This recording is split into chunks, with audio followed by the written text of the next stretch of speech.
আসসালামু আলাইকুম রহমতুল্লাহ বরকাতুহ। ওয়ালাইকুম আসসালাম রহমতুল্লাহ বারাকাতুহ। ঈদ মুবারক ভাইয়া, কেমন ঈদ আছেন? মোবারক। আলহামদুলিল্লাহ। আজকে তো আলহামদুলিল্লাহ আমাদের এখানে ঈদ কাটাইলাম আমরা। তো আমরা তো ইনশাআল্লাহ। সবাই প্রবাসী, ইনশাআল্লাহ। আমাদের পরিবার ছাড়া আমরা ঈদটা কাটাইলাম।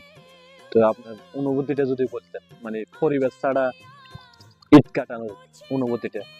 আসলে প্রবাসীদের কোনো ঈদ নাই। প্রবাসীরা মা ছাড়া, বাপ ছাড়া, পরিবার ছাড়া এখানে কোনো ঈদে নাই। এখানে ঈদের কোনো আনন্দে নাই। যাদের মা নাই, বাবা নাই, তাদের তো আরো আনন্দ নাই।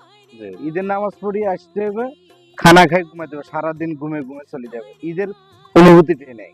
জি আর যখন মা বাপ কাছে থাকে তখন ঈদের একটা প্রিন্স অটোমেটিক আসে। প্রবাসীদের কোনো আনন্দ নাই, কোনো উৎসব নাই।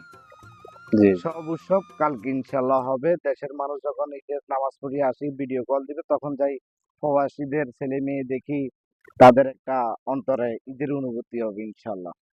ইনশাআল্লাহ ইনশাআল্লাহ ভাইয়া, আল্লাহ সকল প্রবাসীদেরকে আল্লাহ হেফাজত করুক, সবাইকে ভালো রাখুক, সুস্থ রাখুক, আলহামদুলিল্লাহ। এটাই দোয়া করি। ইনশাল্লাহ দোয়া সবার তো জন্য আমাদের দোয়া। জন্য দোয়া করেন ভাইয়া। ইনশাল্লাহ। ঠিক আছে, আল্লাহ হাফেজ, ফি আমানিল্লাহ।